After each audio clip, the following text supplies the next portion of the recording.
Donc, merci Monsieur Dr Jamel pour l'opportunité. Je vous remercie d'être là ce soir parce que, encore une fois, qu'on le repère vient d'organiser quelque chose de très intéressant pour nous tous parce que notre avenir en tant que Canadien ou bien en tant qu'un individu dans ce pays, on doit chercher à d'être innové et à faire notre place. Notre avenir dans ce pays est très important pour qu'on puisse savoir réussir. J'ai un saut honneur parce que j'ai travaillé avec Isabelle presque maintenant 2 ans. Et il a vu mes parcours. Il a reconnu que peut-être c'est moi le plus placé, peut-être pour essayer de parler sur mes expériences. Donc j'ai préparé certaines choses à vous relater ce soir pour qu'on puisse essayer de dialoguer là-dessus pour aller de l'avance. Donc comme il le dit, je me nomme Honoré Gléger, je viens du Togo. Ça fait presque 12 ans que je suis ici. Aujourd'hui, on va parler sur l'intégration économique. L'intégration économique, qu'est-ce qu'on en pense de ça?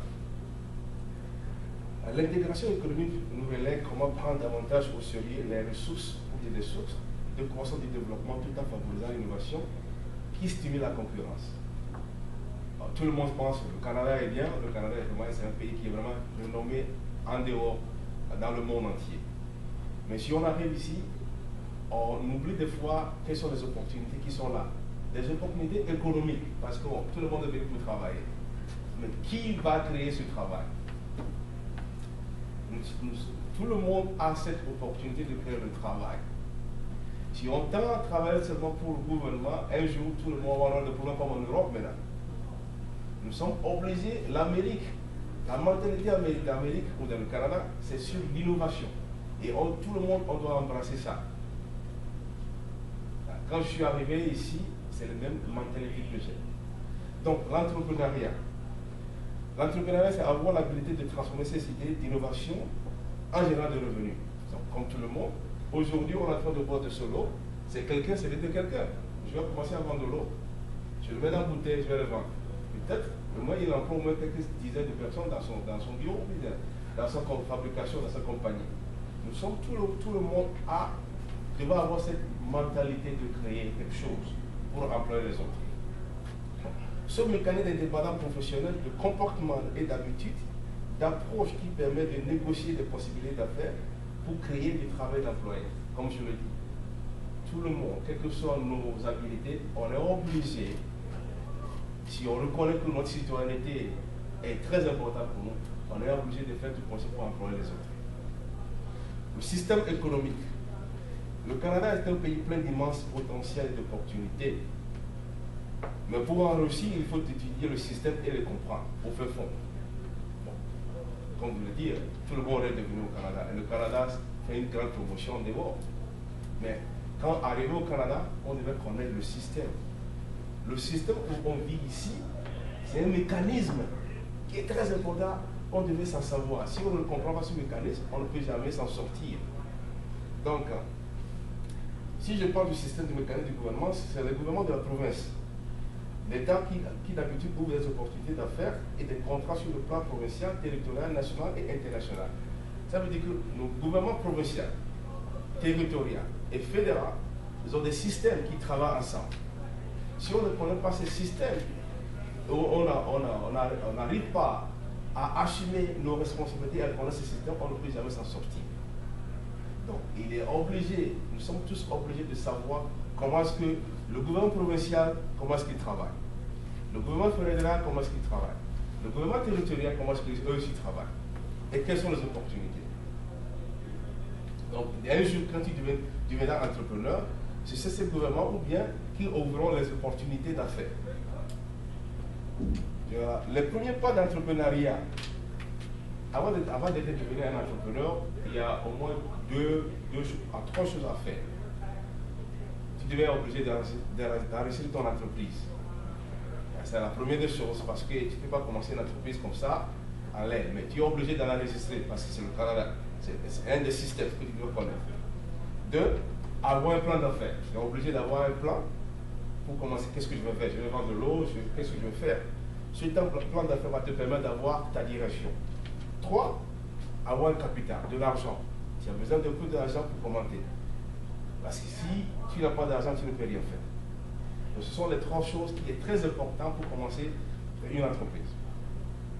Les ressources, où est-ce que tu veux ces ressources? Pour s'informer. Il y a Small Business BC, BC Research Service, Canadian Youth Foundation et SDE, Société du développement économique francophone. Ce sont ces ressources que si vous voulez commencer votre entreprise, essayez de les contacter, avoir des idées, demander des conseils, spécialement Small Business BC. Ils ont plein d'informations à vous donner. Avec leurs informations, vous pouvez venir à la maison. Ah, qu'est-ce que je vais faire maintenant? Je vais vendre quelque chose, je vais commencer à mon entreprise, j'ai ces idées. Tu commences à discuter avec ta famille et tu mets tes notes à côté. Le lendemain, tu enregistres une entreprise. Avantages potentiels. Servir d'abord une population grandissante, une population au monde de diversité culturelle, grandissante de 35 millions d'habitants. Le Canada, notre population aujourd'hui, c'est environ 35 millions. Donc d'ici jusqu'à 2040, ça va augmenter. Donc c'est notre marché à servir. Donc si on n'arrive pas à avoir une mentalité d'entrepreneuriat, qui va servir ce marché? 35 millions. Et cette jeunesse, cette population est riche. Donc nous sommes obligés de s'en servir de cette population pour faire de l'argent. Nous sommes ici pour faire de l'argent. Et nous sommes ici pour devenir un Canadien citoyen, un citoyen très important. Donc il faut voir cette donc 35 millions d'habitants à servir. Le système canadien, la variété du système de support, nous avons plein de supports dans le système canadien, gouvernemental, provincial, fédéral, qui peut vous aider à devenir de bons entrepreneurs. Il faudrait prendre avantage sur ça. D'habitude, on néglige ces choses qui sont là pour nous. On ne cesse pas de les connaître. J'ai mis en 3 lignes ici qui sont très importantes. Considérez à faire le volontariat, le partenariat et l'équipe. Ceci vous permettra à la chance d'étudier et comprendre le monde à faire si tu es engagé. Et j'ai dû penser sur le volontariat parce que le volontariat te donne la chance d'être à côté de quelqu'un qui fait quelque chose et tu vas essayer d'apprendre sur lui. Le jour où tu t'es positionné et la chance te vient, ça va t'aider un jour à avancer dans ce que tu voulais faire. Partenariat. Ici, comme je dis, le système canadien est très important à étudier. Le système canadien est basé sur la base de partenariat. Au niveau provincial, au niveau fédéral, au niveau territorial, au niveau communautaire, c'est le partenariat. Donc, tu ne peux jamais s'en sortir seul. C'est l'une des fondamentales choses qu'on doit connaître, le partenariat.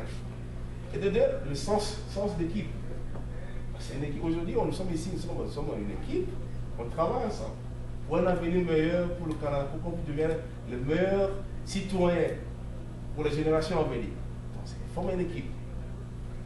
Et je vais un peu vous relater sur mes histoires quand je suis arrivé, parce que aujourd'hui je ne suis pas millionnaire, mais j'ai appris quelque chose à l'entrepreneuriat que j'aimerais vous passer.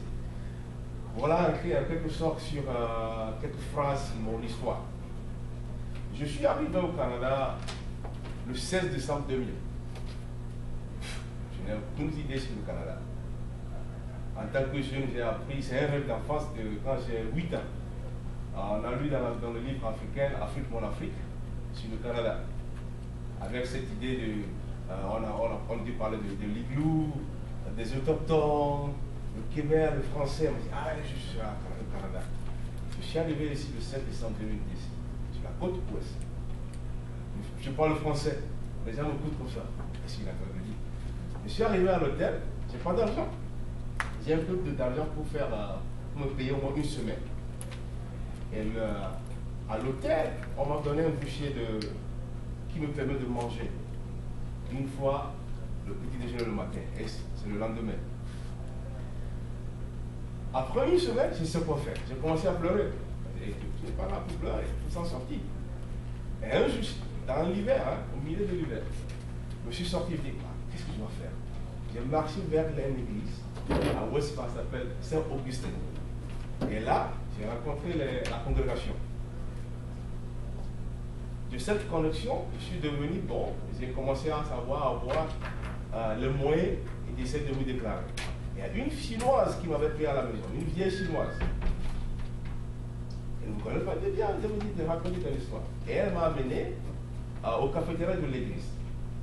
Et la chinoise a demandé au prêtre de me parler parce que le prêtre a fait le Burundi. On s'est parlé. Après ça, j'ai passé 2 semaines avec la chinoise à la maison. Elle a dit voilà, tu peux commencer à faire tes courses et savoir quoi faire. De chez elle, je suis parti à Mosaïque. De Mosaïque, je me suis déclaré réfugié. Voilà, déclaré réfugié, qu'est-ce que j'ai constaté? À 27 ans, j'ai remarqué que beaucoup de gens ne connaissent rien sur le Togo. Pourquoi les gens ne connaissent rien sur le Togo? Donc, de 2001, quand je me suis déclaré réfugié, il me fallait attendre 5 mois avant d'avoir mon permis de travail. Donc, de 2001 à 2005, j'ai fait mon application. Après 1 an, ils ont rejeté mon application de réfugié. Donc, je suis à sujet de déportation à n'importe quel temps, parce que si tu es rejeté, quand tu as l'application de réfugié, tu peux être déporté. Mais par le biais de l'église, donc je dois me démontrer aux gens de l'église qui est-ce que je suis, parce que d'abord, ils ne me connaissent pas, je suis le seul noir parmi les Italiens. Donc, ils devaient me connaître, de 2, savoir est-ce qu'ils peuvent avoir confiance en moi. 3, est-ce que je suis quelqu'un qui peut travailler. Donc, je suis là à leur démontrer qui est-ce que je suis, pour que qu'ils puissent avoir confiance en moi. De 2001 à 2005, en ce temps, j'ai trouvé, avec mon permis de travail, j'ai trouvé le travail effectivement maître en tant que chef. On m'avait, après 3 mois de probation,